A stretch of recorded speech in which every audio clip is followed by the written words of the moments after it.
찬송가 309장 찬송가 309장 찬송하시고 예배 시작하시도록 하겠습니다.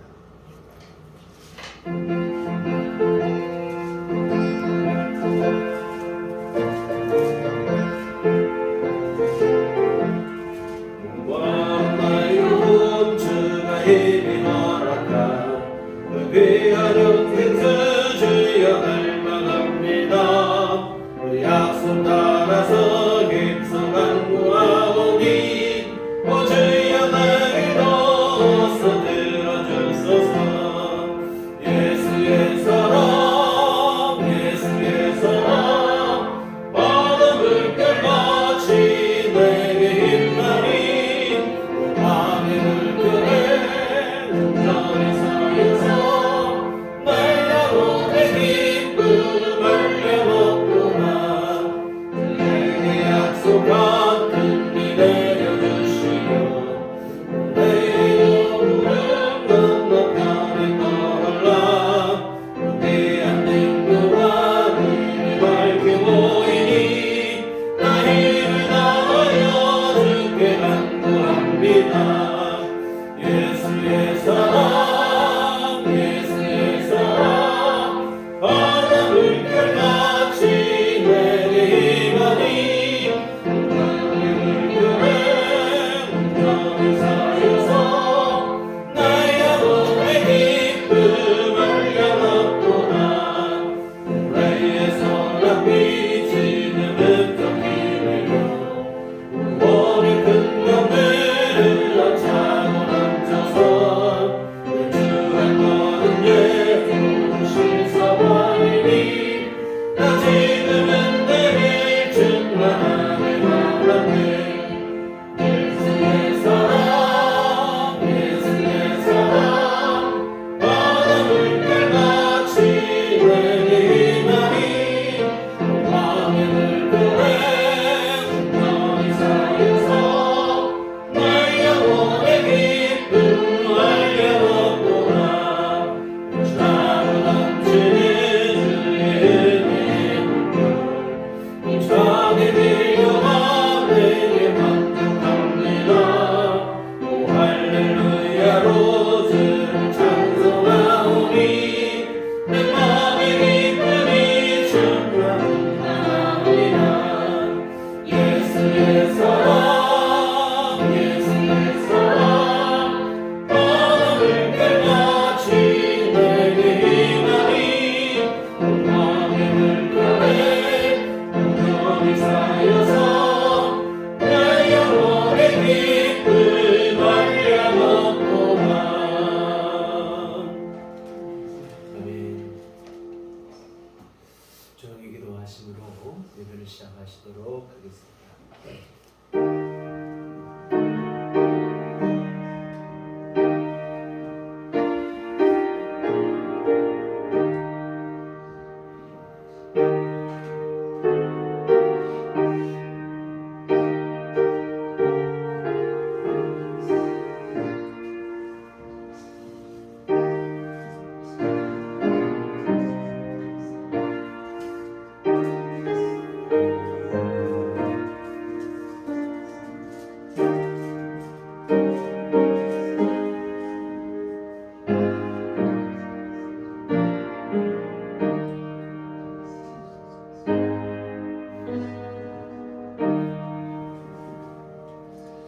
여호와는 나의 목자시니 내게 부족함이 없으리로다. 그가 나를 푸른 풀밭에 누이시며 쉴만한 물가로 인도하시는도다. 내 영혼을 소생시키시고 자기 이름을 위하여 의의 길로 인도하시는도다. 내가 사망의 음침한 골짜기로 다닐지라도 해를 두려워하지 않을 것은 주께서 나와 함께 하심이라. 주의 지팡이와 막대기가 나를 안위하시나이다. 아멘. 나가서 자리를 하셔서 찬송가 14장 찬송하시겠습니다.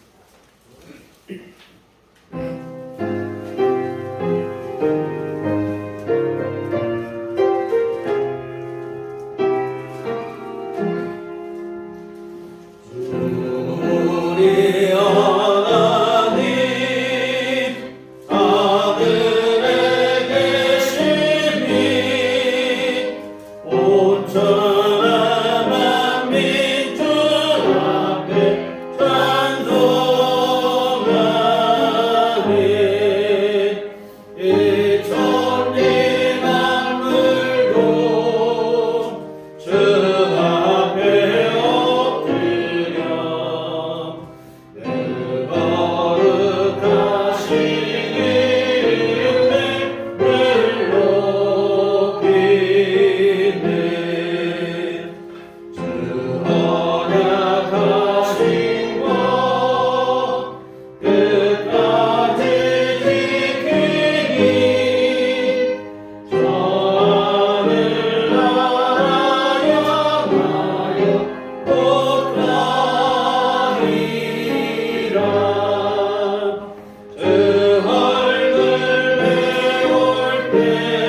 하사 천지를 만드신 하나님 아버지를 내가 믿사오며 그의 아들 우리 주 예수 그리스도를 믿사오니 이는 성령으로 인하사 동정녀 마리아에게 나시고 본디오 빌라도에게 고난을 받으사 십자가에 못 박혀 죽으시고 장사한 지 사흘 만에 죽은 자 가운데서 다시 살아나시며 하늘에 오르사 전능하신 하나님 우편에 앉아 계시다가 그리로서 산 자와 죽은 자를 심판하러 오시리라. 성령을 믿사오며 거룩한 공예와 성도가 서로 교통하는 것과 죄를 사하여 주시는 것과 몸이 다시 사는 것과 영원히 사는 것을 믿사옵나이다. 아멘. 성시교독은 그러면 48번입니다.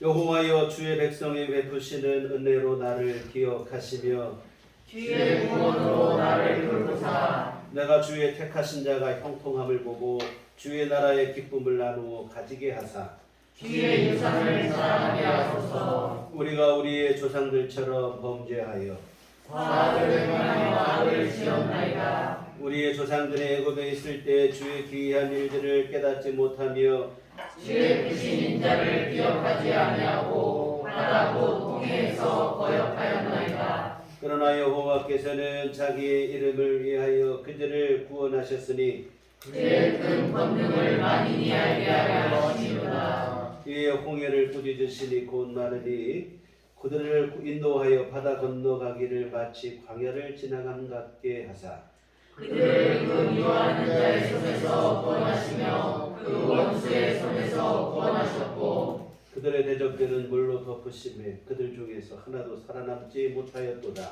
이에 그들이 그의 말씀을 믿고 그를 찬양하는 노래를 불렀도다. 아멘. 찬송가 송영은 찬송가 2장입니다.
우리의 생명이 되시고 진리의 빛이 되시는 주여 하나님 아버지,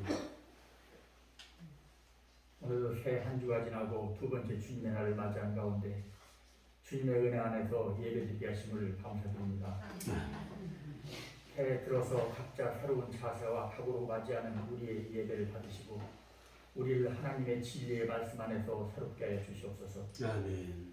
우리를 늘 새롭게 하신 하나님 아버지, 너희는 이전 일을 기억하지 말며 옛적 일을 생각하지 말라. 보라, 내가 새 일을 행하리니 이제 나타날 것이라. 말씀하신 주님의 뜻을 온전히 깨닫고 순종하게 해 주시옵소서.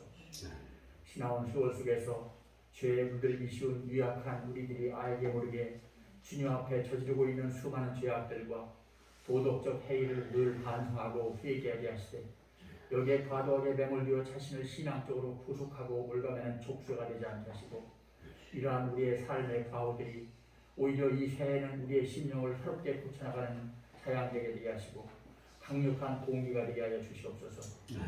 그리하여 우리를 늘 새롭게 하시는 예수님을 바라보며 금년 새해에는 더욱 십자가를 굳건하게 붙잡고 매 순간 말씀으로 모든 불의와 악과 거짓에서 승리하는 삶이 되게 하여 주시옵소서.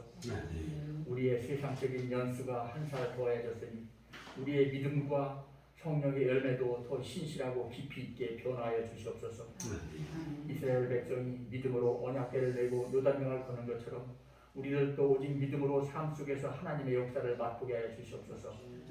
우리의 평강이 마음오신 주님, 간절히 바라옵기는 금년 새해에는 가정과 나라와 세계와 우리들 교회를 비롯한 모든 교회들이 평강하게 하여 주시옵소서. 먼저 가정 안에서 온 가족 구성원들이 온전히 하나님을 구주로 영접하는 가운데 신앙적인 일체감을 통하여 화평하고 화목한 가정을 누리게 하여 주시옵소서. 갈수록 복잡해지는 국제 상황과 경제적 어려움 상황 속에서 평강의 하나님께서 한치의 빈틈도 없이 우리나라를 지켜주시고 갈수록 심화되어 가고 있는 세대 간, 진영 간, 빈부 간의 갈등이 해결되게 하여 주시옵소서. 이 심각하게 갈라지고 분열된 국민들의 마음을 하나로 통합할 수 있는 지혜를 정치 지도자들과 국민 개개인에게도 허락하여 주셔서 화합과 조화와 상생의 대한민국으로 다시 재탄생할 수 있도록 인도하여 주시옵소서. 이 나라에 복을 내주셔서 하나님께서 사랑하시는 나라, 여호와의 손으로 어루만져 주시는 나라로 삼아 주시옵소서. 이 나라에 속한 모든 국민들이 범사가 잘되고 강건하여 하나님께 영광을 드리게 하여 주시옵소서. 이 나라와 백성들이 하나님을 즐거워하며 여호와의 인도하심을 소망하게 하여 주시옵소서. 상식과 법치와 정의가 회복되는 나라가 되게 하여 주시고 이를 위하여 대통령을 비롯하여 모든 정치인들이 늘 하나님을 두려워하며 나라와 국민을 위해 선한 정치를 하게 하여 주시옵소서. 국제적인 경제 위기를 초래하고 있는 러시아와 우크라이나의 어리석은 전쟁이 하루속히 종결되고 지구상의 모든 나라들이 경제적인 풍요로움 속에서 자유와 평화의 기쁨을 마음껏 부과하게 하여 주시옵소서. 전 세계적으로 이 땅 위에 계속 이어지는 코로나 전염병으로부터 온 인류가 완전히 자유로울 수 있는 날을 허락하여 주시옵소서. 탐욕적이고 우둔한 인간의 힘으로는 불가하오니 오직 주 하나님께서 강권적으로 해결하여 주시옵소서. 특별히 하나님께서 세워주신 우리들 교회와 온 성도들이 신실한 믿음의 바탕 속에서 겸손과 온유함으로 목사님과 한마음 되게 하시고 하나님께서 원하시는 교회로 부흥되게 하시며 믿음과 소망과 사랑의 서러운 화평의 공동체가 될 수 있도록 늘 인도하여 주시옵소서. 이 시간에도 하나님 말씀을 전하시는 목사님께 변화없는 육신의 건강과 축복과 심령의 평안함을 허락하여 주시고 특별한 하나님의 성령의 지혜와 능력을 부어주셔서 새해 목사님이 계획하고 있는 주님의 과업들이 성취될 수 있도록 허락하여 주시옵소서. 금년 한 해 우리들 교회와 모든 성도들이 소망하는 모든 일들이 주님의 뜻 안에서 이루어지게 하여 주시옵소서. 이 시간 말씀을 통하여 새로운 한 해를 살아가는 힘과 지혜가 되기를 소망하며 우리를 영원히 사랑하시는 예수 그리스도 이름으로 간절히 기도드렸습니다. 아멘.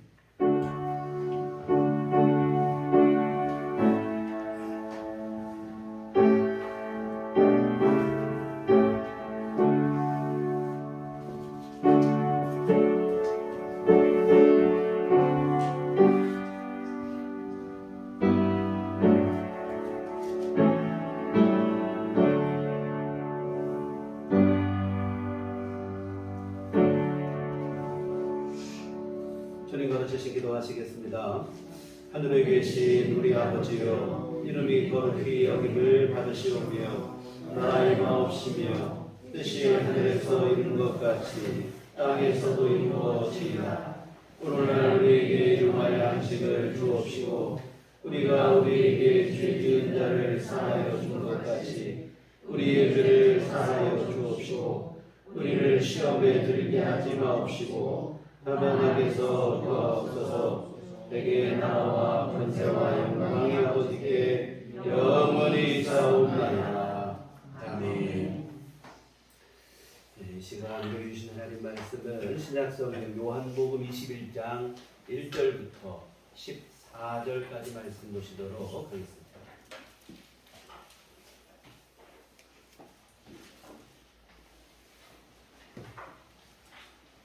요한복음 21장 1절부터 14절까지 말씀 다 같이 한 목소리로 합독하시겠습니다.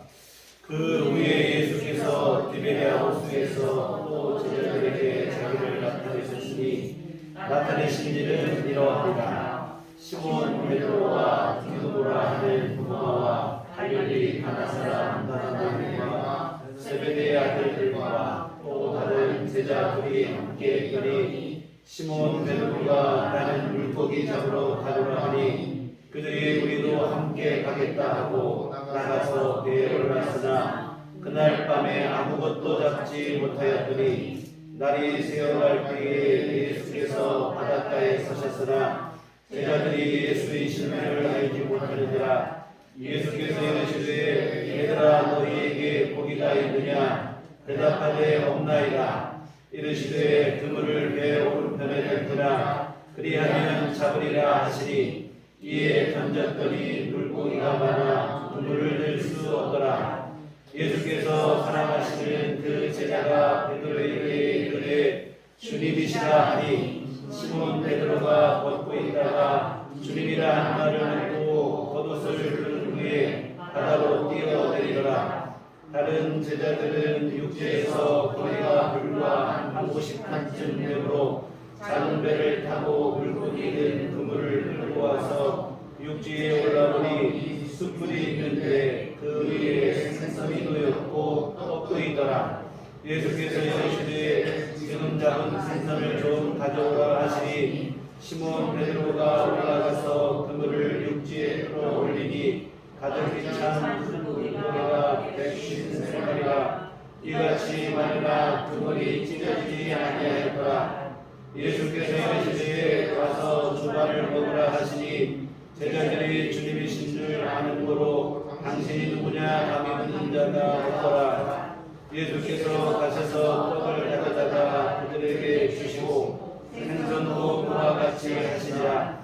이것은 예수께서 죽은 자 가운데서 살아나신 후에 세 번째로 제자들에게 나타나신 것이라. 아멘. 우리 주님의 은총과 평강이 교회 여러분과들 함께 하시기를 기원합니다.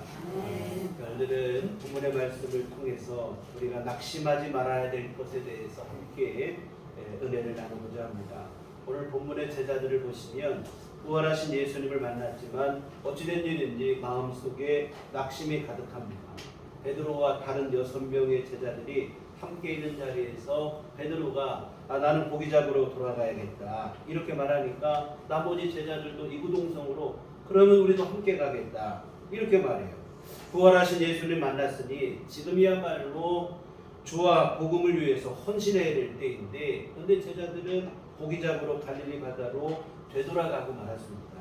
예수님께서 제자들을 처음 만나실 때 제자들은 다 고기 잡고 있다 만났어요. 그때 예수님 하시는 말씀이 이제는 내가 너희를 부르니 고기 잡는 어부가 아니라 사람 낚는 어부가 되라 이런 말씀으로 부르셨고 이에 제자들은 배와 그물을 버려둔 채 예수님을 따랐습니다. 그 세월이 3년이에요. 그리고 지금은 예수님께서 십자가 죽으심과 부활을 통해서 주님이 평소 말씀하시던 구원의 복음을 완성하신 때입니다. 그렇다면 지금이야말로 진짜로 사람 낚는 어부로서의 사명을 감당해야 될 때입니다. 근데 어찌된 일인지 어이없게도 제자들은 낙심한 채 고기 잡는 어부로 갈릴리 바다로 되돌아가고 말았습니다. 실패자의 모습이죠. 부활하신 주님 만났는데 왜 이렇게 제자들의 마음에는 낙심과 실망과 실패로 가득했나. 참 제자들의 모습을 볼 때 답답한 마음이 들어요. 그런데 여러분 이렇게 낙심하고 실패한 제자들을 우리 예수님께서는 끝내 포기하지 않으십니다. 친히 그들을 찾아가 주시고 그들을 다시 만나시고 그들을 다시 주님의 일꾼으로 세워주십니다. 먼저 1절에 보시면 그 후에 예수께서 디베랴 호수에서 또 제자들에게 자기를 나타내셨으니 나타내신 일은 이러하니라. 이렇게 되어 있어요. 예수님께서 디베랴라고 하는 갈릴리의 또 다른 이름이에요. 갈릴리 바다에서 제자들을 다시 만나주십니다. 여러분 나를 배신한 사람, 나를 실망시킨 사람, 나를 또 힘들게 한 사람 그 사람을 향해서 좋은 마음을 갖고 다시 찾아가는 일이 쉽습니까? 그렇지 않죠.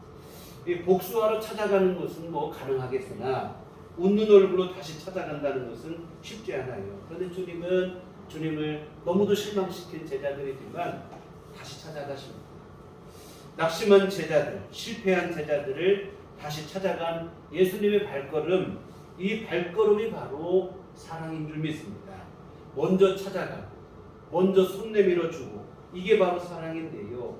사실은 여러분 이와 같은 우리 주님의 사랑이 있기에 우리가 부족하고 연약하지만 그래도 이만큼이나 오늘 우리가 살아가게 되어지는 줄 믿습니다.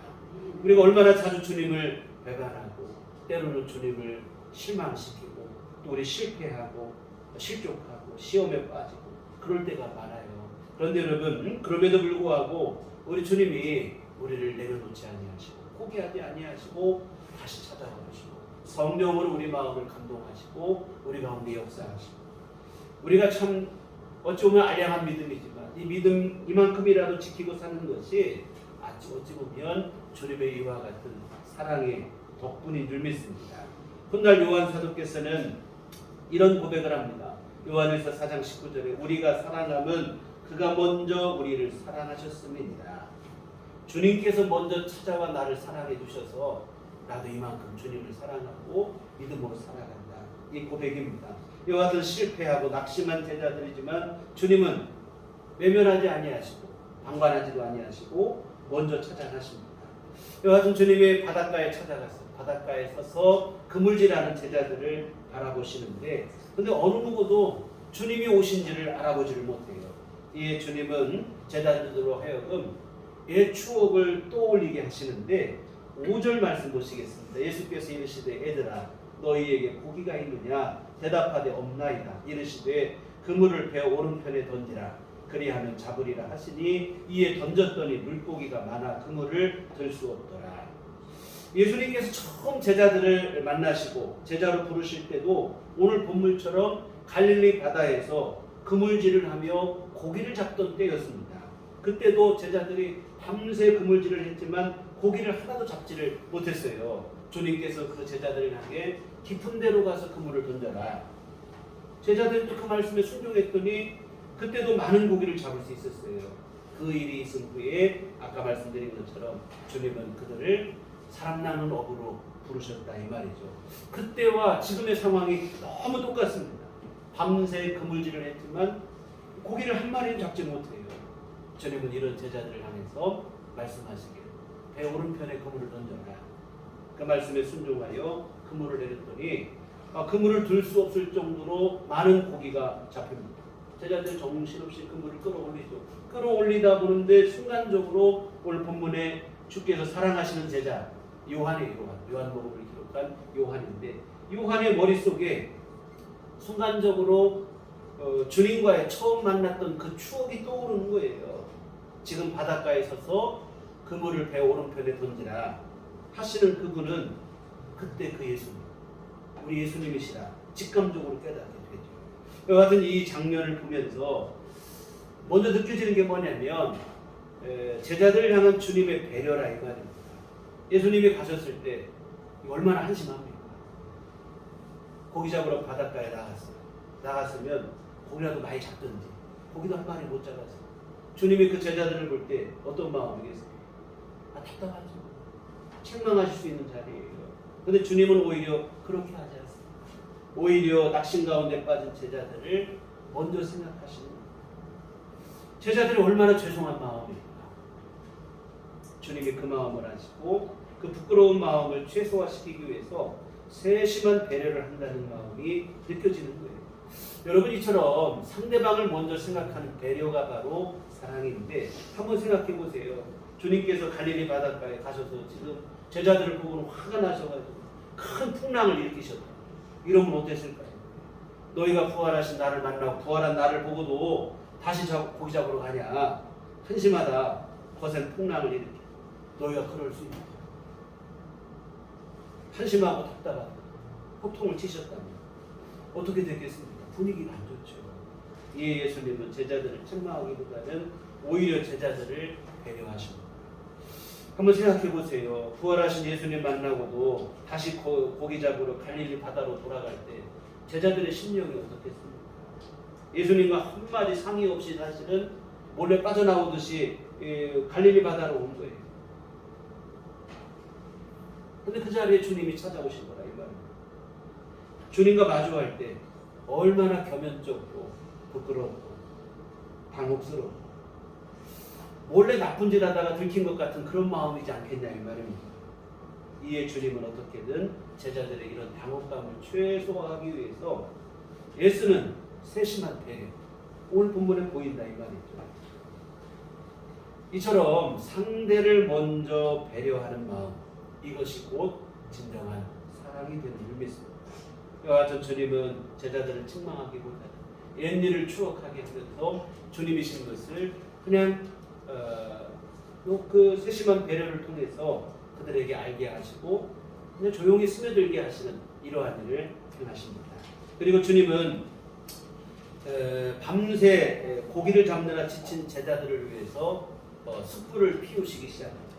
그리고 숯불을 피워서는 떡을 굽고 고기를 구워서 제자들을 위해서 아침 식사를 마련하시는 거예요. 이 제자들을 향한 긍휼의 마음인데요. 생각해 보세요. 지금 제자들의 심정이 어떻겠습니까? 주님을 따르는 길을 포기하고 다시 고기 잡으러 갈릴리 바다로 나오긴 했지만 이 마음이 얼마나 복잡하고 답답하겠냐 이 말. 그물질에도 고기는 한 마리 잡히진 않지.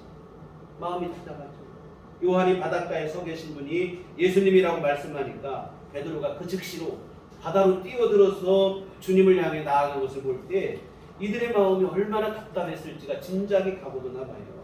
그물질은 하고 있지만 집중이 안 되는 상황이라 이 말이죠. 얽힌 실타래처럼 복잡한 심경을 가지고 있습니다. 이와 같은 복잡하고 답답하고 착잡한 그 마음으로 밤새 그물을 한 거예요. 한 마리 고기 잡지도 못한 채 말입니다. 참 고역이 따로 없지요. 이런 제자들을 보실 때 예수님 안에 불쌍한 마음이 듭니다. 제자들에 대한 실망감, 배신감, 그 분노보다 오히려 이 제자들이 불쌍히 여겨지는 긍휼의 마음이 먼저 앞섭니다. 이에 주님은 제자들을 위해서 밤새 고생하고 얼마나 또 고민을 하고 했겠습니까? 그들을 위해 숯불을 피우고는 떡과 고기를 구워서 순수 아침상을 차려주시는 거예요. 제자들이 끝으로 나오니까 주님께서 따뜻한 그 숯불로 몸을 녹이게 하십니다. 그리고는 떡과 고기로 허기진 배를 달래주시는 거예요. 이 전형적인 이게 뭐냐면 어머니의 모습이죠. 제가 이 본문을 볼 때마다 늘 떠오르는 한 가지 기억이 있어요. 뭐냐면 제가 대학교 3학년 때 이 겨울이었습니다. 눈이 내리는 토요일 오전이었어요. 제가 그때 교육전도사로 다닐 때인데 교회에 가기 전에 머리를 좀 깎고 가려고 이발을 하러 읍내로 나가는 그런 길이었는데 눈이 아주 살짝 내리고 있었지만 차량을 운행하는 데는 큰 불편이 없을 정도로 살짝 눈이 내렸어요. 약간의 오르막길 끝에 다리가 있고 근데 오르막길이 또 구부러져 있었어요. 눈이 오는 날이므로 제가 속도를 완전히 줄이고 줄여야 했었는데 눈이 막 쌓여있지는 않은 상황이다 보니까 속도를 줄이지 않고 도로로 그냥 달려서 가고 있었는데 다리로 접어드는 순간 상대방에서 차가 하나 또 트럭 한 대가 오는 거예요. 그래서 제가 브레이크를 살짝 밟는다고 밟았는데 갑자기 차가 빙글 돌더니 앞에 오는 차량하고 부딪혀서 대형 사고가 났어요. 순간 정신을 잃었는데 밖에서 웅성웅성하는 소리가 들리고 누가 막 차문을 막 두드리고 그 소리에 정신을 차렸어요. 결국 그 사고로 인해서 운전한 차, 제가 운전한 차도 그렇고 상대방 차도 그렇고 다 폐차를 해야 될 그런 상황이 됐습니다. 다행히 저는 그냥 사고에 비해서 가벼운 타박상만 입어서 그냥 응급처치만 하고 집으로 돌아왔는데 참 부모님께 너무 죄송한 거예요. 그래서 저희 아버님이 차를 새로 구입한 지가 얼마 안 됐어요. 평생 양기업을 하다 보니까 트럭만 몰다가 처음으로 이제 세움차를 한번 사신다고 세움차를 구입을 하셨는데 사고 얼마 되지 않아서 제가 보기 좋게 사고를 냈어요. 집에 들어가는데 너무 죄송해요. 할 말이 없어요. 근데 저희 아버지께서 한 추운 겨울이니까 제가 사고 나고 병원에 잠깐 들렸다가 오고 긴장하기도 하니까 이 방에다 이불을 깔아주시는 분은 일단 잘하는 거예요. 집에 오니까 긴장감이 풀리니까 힘이 쫙 빠지는 것이 그냥 잠이 와요. 한참 푹 자고 일어났는데 일어나니까 저희 어머니께서 밥상을 차려서 제가 있는 방까지 가지고 오셨어요. 먹으라는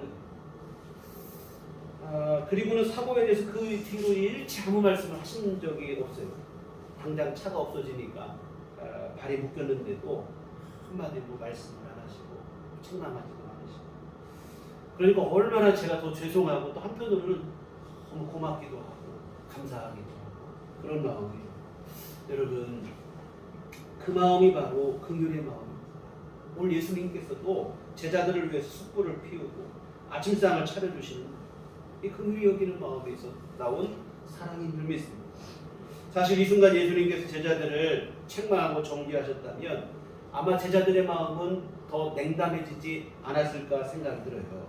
아니면 완전한 실패자가 되든지 낙오자가 되든지 그렇게 됐을 거라 이 말입니다. 그러나 주님은 그들의 그 연약함을 그대로 감싸주시고 긍휼히 여겨주시고 그들에게 자비를 베푸니까 오히려 그들이 믿음이 회복이 되는 거예요. 주님을 향한 사랑이 또 회복이 돼요. 결국에는 땅끝까지 이르러 주님의 증인되라는 사명을 충성으로 감당하는 주님의 사도로 거듭나게 되어진 줄 믿습니다. 끝없는 주님의 사랑, 이 자비가 참 실망스러운 제자들, 형편없는 제자들이지만 그 제자들을 변화시킨 줄 믿습니다. 정말 불가능해 보이는 제자들이었어요. 아무리 해도 변화되지 않을 것 같은, 부활하신 주님 만나고도 다시 모기잡으러 갈릴리 바다로 갔으니 도무지 가망이 없어 보인다 이 말이죠. 그래서 주님은 그들을 끝까지 포기하지 않으시고 사랑을 베풀어 주시고, 이런 주님의 사랑이 도무지 변화되지 않을 것 같은 제자들을 변화를 일으키게 되어진 줄 믿습니다. 이 강철은 때리면 부러지게 돼 있어요. 그러나 뜨거운 불로 녹이면 원하는 모양, 어떤 모양이든지 만들어 갈 수 있다 이 말입니다. 우리 심령도 마찬가지예요. 때리면 부서지고 깨지고 상처난다 이 말이에요. 그러나 사랑의 불, 사랑을 베풀어주고 자비를 베풀어주면 아름다운 심령으로 변화되는 줄 믿습니다. 주님은 실패한 제자들, 실망스러운 제자들이지만 먼저 찾아가시고 세심한 배려와 긍휼을 베풀어 주시고 결국 이와 같은 주님의 사랑이 변화되지 않을 것 같은 제자들에게 변화를 일으키고 낙심과 실패로 끝날 것 같은 제자들이었지만 다시 일어서서 주님의 위대한 사도로 아름다운 헌신과 충성을 다하는 삶을 마감하게 한 줄 믿습니다. 정말 여러분, 비판과 책망으로는 사람을 변화시키지 못해요. 오히려 그를 더 마음 상하게 만든다 이 말입니다.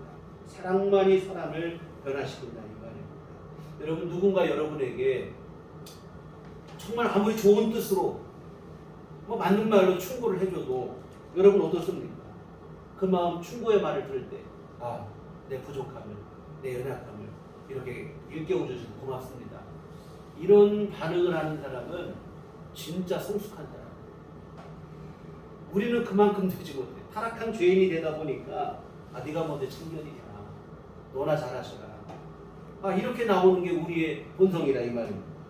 틀린 말 한 게 아니에요. 맞는 말을 해줘. 적절한 충고를 해줘도 우리의 반응이라는 게 그렇다 이 말입니다. 이처럼 여러분, 옳고 그름의 잣대를 가지고 판단하는 것은 어느 것도 변화를 할 수 없다 이 말이에요. 너 왜 이렇게 하냐? 이래야 되지 않겠냐? 아무리 옳은 말을 해도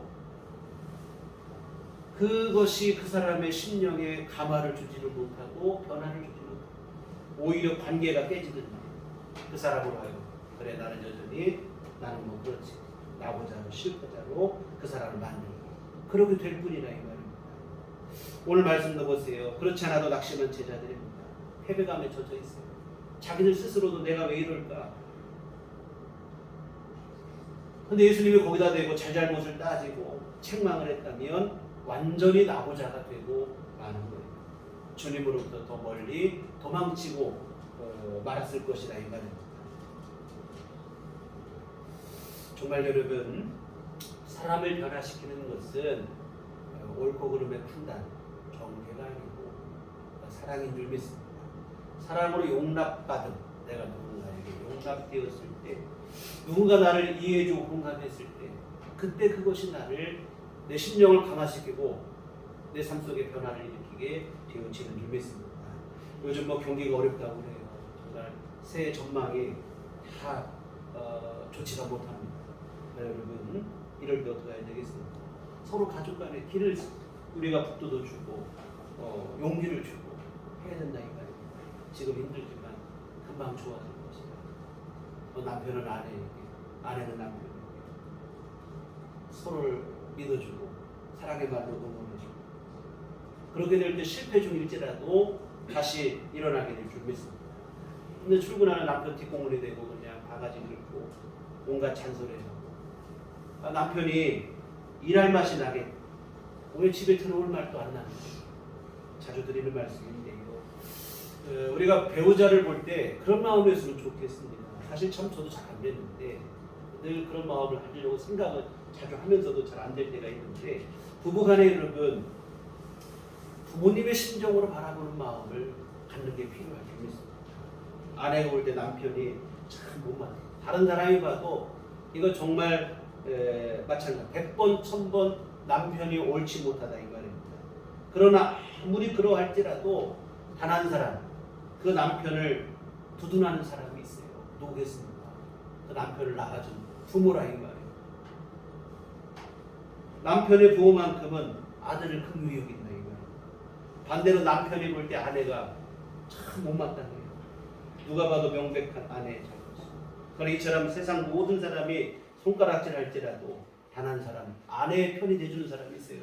바로 누구냐면 아내의 친정 부모님이라 이 말입니다. 배우자를 부모의 눈으로 보면 비판에 앞서 오히려 긍휼히 여기는 마음을 갖게 되어질 줄 믿습니다. 사랑의 눈으로 보게 돼요. 그러면 남편이 오히려 불쌍해 보여요. 미워 죽겠는 게 아니라 오히려 측은한 마음이 들게 되고, 남편이 아내를 볼 때도 마찬가지로 애틋한 마음이 들어요. 제가 가끔 그 생각을 해요. 우리 혜인이가 나이가 뭐, 우리 혜인이가 나중에 시집가서 뭐 부족할 수 있잖아요. 다 잘합니까? 못할 수도 있고. 그러면 제가 제 집사람한테 잘못해서 핀잔하다가도 우리 혜인이가 시집가서 남편에게 이런 대우 받으면 제가 속상할 것 같아요. 친정 아버지로서 나도 그러면 안 되지, 이런 생각도 해보고, 좀 생각하니까 우리 집사람이 시집 올 나이가, 우리 혜인이가 지금 이 나이면 저희 집사람 저한테 시집 올 나이, 이 어린 게 뭘 생각하면 또 측은한 마음이 들기도 하고 그런 생각이 드는 거예요. 부모의 입장으로 생각하면 내 남편, 내 아내 미운 마음, 또 이렇게 못마땅한 마음, 이거보다 측은한 마음이 들고 긍휼히 여기는 마음이 들고 그렇게 될 것이라 이 말입니다.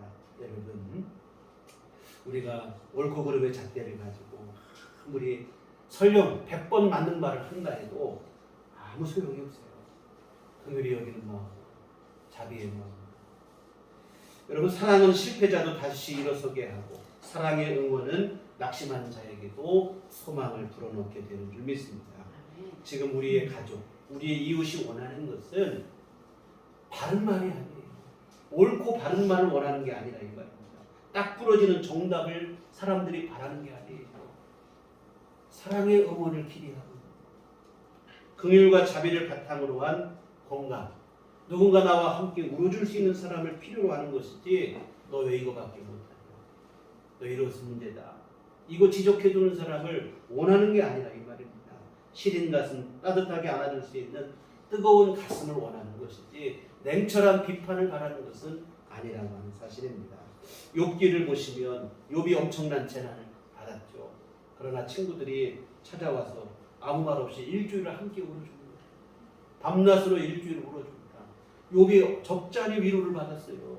그런데 여러분, 일주일을 울어주고 난 후에 이 친구들이 갑자기 훈계자로 돌변을 하는 거예요. 욥을 비난하기 시작합니다. 계속 좀 울어줬으면 좋은데, 너 봐라, 이렇게 너 어려움 당하는 거 보니까 너 문제가 있다. 아니 땐 물뚝에 연민하냐. 너 빨리 하나님께 회개해라. 옳고 그름의 잣대를 들이대기 시작합니다. 근데 여러분, 이것은 상처에 소금을 뿌리는 그러한 일이라 이 말입니다. 그냥 함께 울어주고 그를 긍휼히 여겨주고 그리고 끝냈으면 얼마나 좋았겠습니까? 욥기 19장 21절에 보면 욥의 탄식이 나와요. 나의 친구야, 너희는 나를 불쌍히 여겨라. 나를 불쌍히 여겨라. 친구들을 향해 비난하고 정죄하고 판단하는 친구들을 향해 욥이 하는 말이 뭐냐면 나를 좀 불쌍히 여겨라. 나를 좀 긍휼히 여겨라. 여러분, 지금 우리 모두에게 필요한 것은 바로 이 마음인 줄 믿습니다. 따뜻한 사랑이에요. 마음속 깊은 곳에서 우러나오는 긍휼인 줄 믿습니다. 그 긍휼의 마음으로 서로를 사랑으로 응원해주는 그러한 것이 필요한 때, 정말 여러분 오늘 우리가 그러한 삶을 다른 이들에게 우리가 베풀며 살았으면 좋겠습니다. 그래서 여러분 오늘 본문의 제목 그대로 사랑의 응원이 필요한 때입니다. 진심 어린 사랑으로 여러분의 가족을, 여러분의 이웃을, 여러분의 주변의 모든 또 나 자신을 향해서도 그러한 응원을 여러분이 힘있게 보내주는 삶을 사시기를 부탁을 드립니다. 그리고 또 하나 우리가 기억할 게 있어요. 정말 이런 사랑의 응원을 필요로 하는데 주변을 돌아보니까 아무도 나에게 그런 사랑의 응원을 해주는 사람이 없다 이 말입니다. 여러분 설령 그럴지라도 실망하지 마시기를 주의 이름으로 부탁을 드립니다. 왜 그런가 하면 아무도 나를 응원하는 사람이 없고 주변에 나를 다 비난하고 나를 힘들게 하고 어렵게 하는 사람으로 내 주변에 그냥 가득할지라도 여러분을 응원하시고 여러분에게 사랑을 베푸시고 여러분을 뜨겁게 사랑하시는 분이 계시다고 하는 사실이에요. 바로 우리 주 예수님이신 줄 믿습니다. 이 믿음이 필요할 때라 이 말이에요. 많은 사람들이 낙심으로 인해 주님을 바라보지 못하는, 왜 내 주변에는 나를 응원하는 사람이, 왜 나는 이런 상황에 놓이는, 왜 나는 늘 힘들고 어려운 이 낙심이 되다 보니까 예수님마저도 안 보이는 거예요. 오늘 본문의 제자들처럼 말입니다. 주님은 언제나 제자들을 사랑하고 계셨는데 제자들의 마음에 낙심이 찾아오게 되니까 이런 주님의 사랑이 느껴지지 않고 보지를 못하는 거예요. 오히려 주님으로부터 멀어지고 고기 잡으러 갈릴리 바다로 도망치고 말았다 이 말입니다. 정말 여러분 지금 우리를 힘들게 하는 것, 지금 아까도 잠깐 말씀드렸지만 현재 경제적 어려움이 사실 올 한해 제일 큰 화두로 많은 이들이 경제 지표가 많이 다 어려워졌다, 낙심하고 미래에 또 겁을 먹기도 하고 그러는데요. 그러나 여러분 이러한 주변의 외부의 그러한 문제, 어려움보다 더 큰 문제는 사실은 우리 안에 있는 낙심이라 이 말입니다. 부모가 낙심하면 자녀들이 기가 죽고, 남편이 낙심하면 아내가 기가 죽고, 아내가 낙심하면 남편이 제대로 일할 수 없고, 그래서 경제적인 어려움도 문제고 외부의 환경도 문제고 우리가 만나는 그러한 문제도 문제지만 더 큰 문제는 내부적인 것으로 우리 안에 있는 낙심이라 이 말입니다. 아무리 힘들어도 우리의 마음에 믿음만 분명하면 그 힘든 가운데서도 소망의 문이 열리게 되어지는 줄 믿습니다. 저희 아버님은 식구를 많이 두고 사시다 보니까 농사를 져가지고 땅떼기도 얼마 되지도 않는데 농사 져가지고는 온 식구 먹고 살기 힘들다는 판단에 일찍이 양계업을 평생의 직업으로 선택을 하셨어요. 그런데 이 축산업의 경기라고 하는 것이 지금도 그렇지만 예전에는 정말 불안하기 짝이 없어요. 뭐 오르내리는 폭이 그냥 너무 이게 심하다 보니까 늘 마음 편할 날이 없어요. 잘 되는 것 같아도 늘 뭐 겁이 나고 두렵고. 그러다 보니까 저희 아버지께서 갑자기 말씀이 없으셔. 어느 날 온 집안 식구가 긴장을 하는 거예요. 왜냐하면 경기가 안 좋아지고 문제가 생기니까. 온 집안 전체가 우울해지는 거예요. 지금 와서 제가 드는 생각이 먹고 살기 어려운 것도 힘들었지만 그때 저 어린 나이에 어린 마음에 더 힘든 게 뭐냐면 부모님의 마음이 낙심이 찾아오는 것이 더 힘들었던 것 같아요. 사실 여러분 먹고 살기 어려운 것은 그때 우리 집만의 문제가 아니었어요. 저희 집만 그런 게 아니고 대부분 다 그러다 보니까 다 그러려니 하고 넘겼던 것 같아요. 크게 문제 생각하지는 못했던 것 같습니다. 그런데 부모님의 마음에 근심이 얼굴에 수심이 입에서 힘들다는 마음이 말이 나오고 그러면 그때는 진짜 힘든 거예요. 어린 나이지만 집안 분위기가 완전히 저기하게 되고 우울해지고 뭐 집에 들어가도 뭐 신이 나는 일이 없어요. 또 어린 나이 때 여러분 뭐 걱정 없이 그냥 해맑게 웃고 지내야 되는데 자녀들의 마음까지도 우울함이 전해진다 이 말입니다. 그러나 정말 힘든 중에도 부모님께서 기도하시고 하나님이 함께 하시고 우리 힘들고 어렵지만 잘 이겨내면 될 거라 기도하시고 열심히 하나님 앞에 부르짖고 하면 그때 힘이 나는 거예요. 여러분 우리를 진짜 힘들고 어렵게 하는 것은 우리의 환경과 여건도 있지만 사실은 우리의 마음입니다. 내 안에 믿음이 있느냐 낙심이 있느냐 이것이 정말 중요합니다.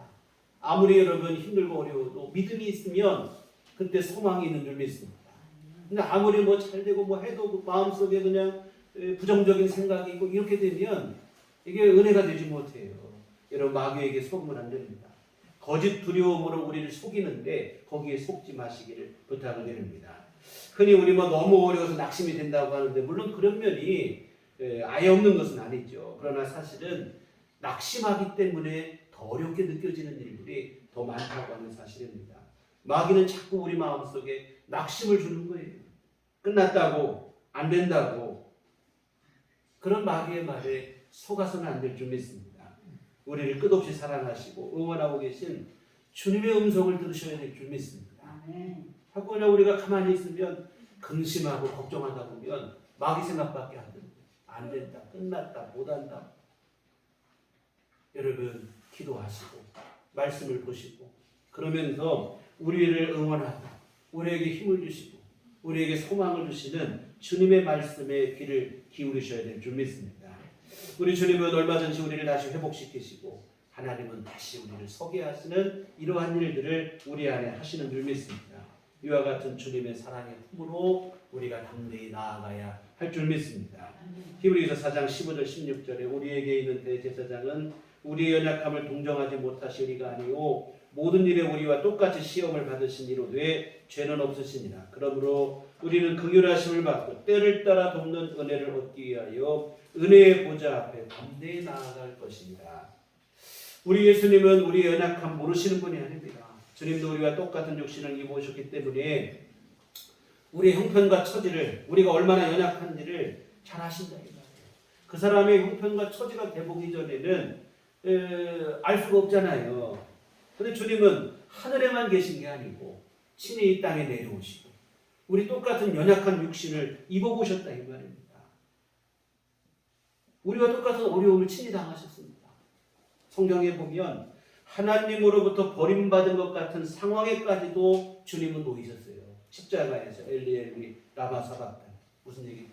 나의 하나님 나의 하나님 어찌하여 나를 버리시나요? 하나님에게까지마저 버림받은 것 같은 그 탄식, 그 통곡을 갖고 그 고통을 친히 경험하신 분이 주님이십니다. 그러니 우리 예수님이 우리의 어려움을 누구보다도 더 잘 아시죠. 우리를 동정하지 못하시는 분이 아니라 우리를 너무나 잘 아시는 분이에요. 우리가 그 고난과 시련 앞에 얼마나 연약하고 부족한지를 주님이 아십니다. 아신다는 얘기는 무엇이겠습니까? 우리를 도와주시겠다는 것인 줄 믿습니다. 때를 따라 돕는 그 은혜를 얻기 위하여 주님 앞에 나가시기 바랍니다. 우리 예수님은 너 이거밖에 안 되냐고 책망하시는 분이 아니라 주 앞에 나아갈 그때 너 그동안 얼마나 힘들었니? 우리를 위로해 주실 줄 믿습니다. 그래 이제 내가 너를 도와줄게. 내가 너와 함께 해줄게. 사랑으로 우리를 응원해 주시는 줄 믿습니다. 그래서 그 주님의 이루하심으로 새 힘을 얻게 되시기를 주의 이름으로 부탁을 드립니다. 사랑하는 성도 여러분, 지금은 그 어느 때보다도 사랑의 응원이 필요한 때인 줄 믿습니다. 우리 서로를 진심 어린 사랑으로 응원했으면 좋겠습니다.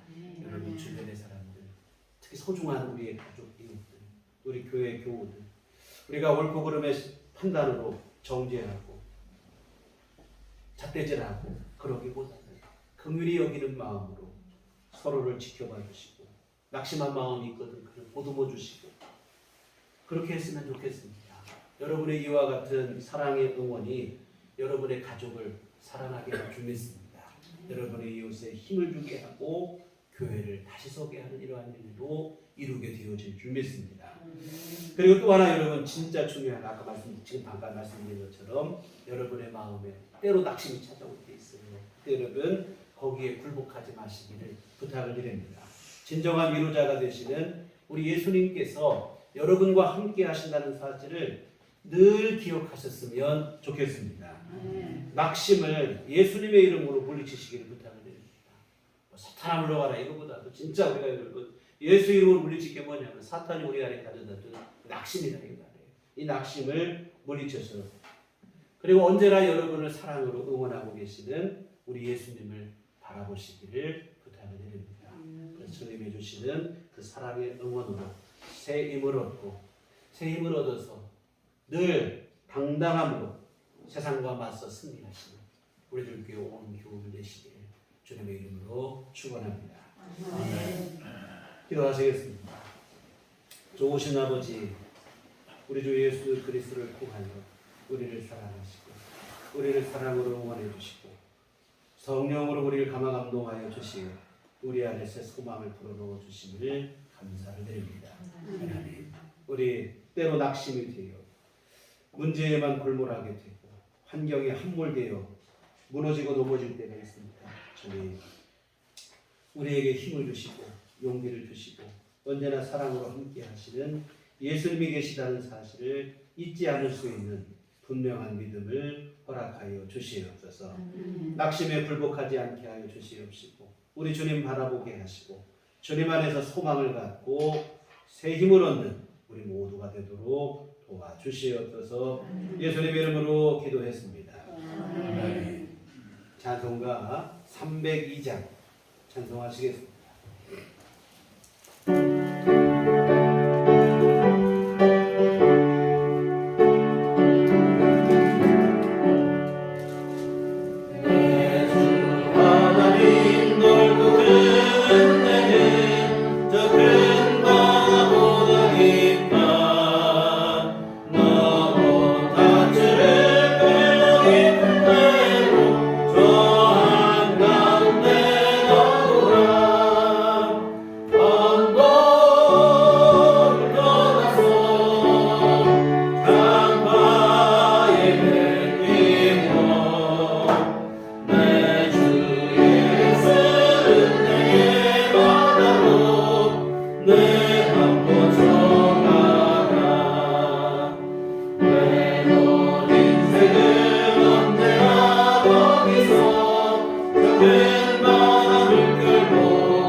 하나님 아버지 은혜하시고 그 사랑을 감사를 드립니다.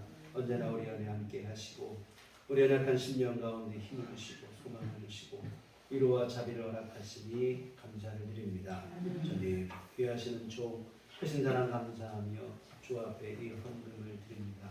하나님 아버지 기뻐 받아 주시옵시고 하나님의 선한 뜻 이루도록 주께서 권능으로 역사하여 주시옵소서. 하나님 아버지 또한 귀한 헌금을 드리고 몸과 마음과 시간과 정성을 들여 주님을 예배한 우리 모든 심령들 주님 기억하여 주시고 한량없는 주의 은혜로 함께하여 주시되 오늘 귀하신 말씀처럼 언제나 주님의 귀하신 은혜 안에 살아가는 삶이 되게 하여 주시옵소서. 낙심 가운데 빠지지 않게 하여 주시옵시고 우리를 사랑하시고 동정하시고 은혜를 베푸시는 예수님이 나와 함께 하신다는 사실을 잊지 않고 주님 때문에 힘을 얻게 하시고 우리 주님 때문에 소망을 갖고 살아가는 진정한 믿음의 삶을 살아가는 우리 모두가 되도록 주여 도와 주시옵소서. 하나님 아버지 또한 주님 우리 모두에게 때를 따라 돕는 은혜를 베풀어 주시옵소서. 올 한해 아버지 하나님 여러 가지 일들이 어렵고 많은 이들이 힘들고 어렵다는 전망을 내놓고 있지만 주님 때문에 우리 주님의 도우심 때문에 일용할 모든 것 공급받아 주 안에서 평강을 누리는 우리 모두가 될 수 있도록 도와주시옵소서. 하나님 아버지 또한 건강도 주께서 책임져 주시옵소서. 하나님 강건함으로 주 안에서 아버지 하나님 주시는 새 힘을 얻게 하여 주시옵시고 우리가 해야 될 모든 활동과 생활과 생업과 모든 일들에 아버지 하나님 불편함이 없이 활동하고 생활할 수 있도록 주님께서 도우시고 함께하여 주시옵소서. 특별히 아버지 하나님 병중에 있는 교우들이 있습니다. 우리 주님 긍휼을 베풀어 주시옵소서. 주님 자비의 손길로 친히 어루만져 주시어 모든 병만 떠나가게 하여 주시옵시고 하나님 주시는 새 힘으로 건강함을 회복할 수 있도록 주여 역사하시고 함께하여 주시옵소서. 하나님 아버지 늘 또한 우리 구하는 모든 기도마다 주 안에 응답되는 한 해가 되게 하여 주시되 우리 주님의 은총만을 구하며 하나님의 은혜로 살아가는 인생임을 기억하며 주님 앞에 간절히 구하는 기도드립니다.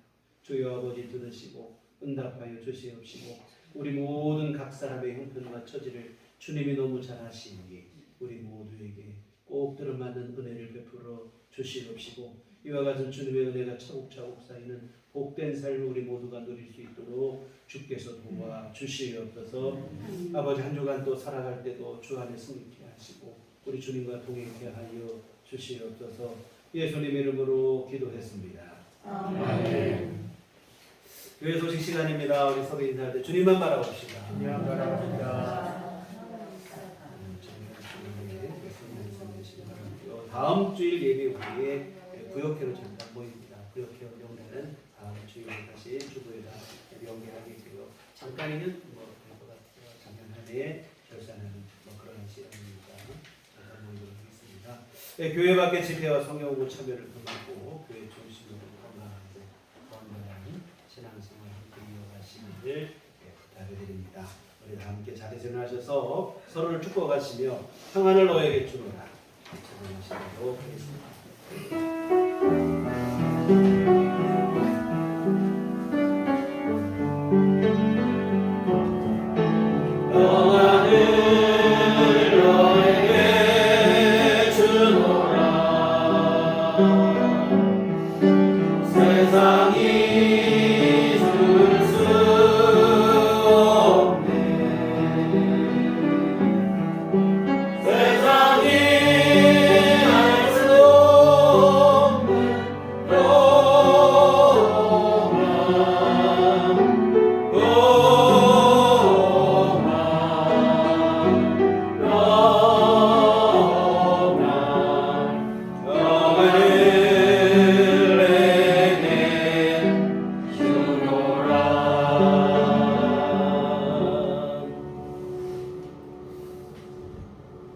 오직 성령이 너희에게 임하시면 너희가 권능을 받고 예루살렘과 온 유대와 사마리아와 땅끝까지 이르러 내 증인이 되리라.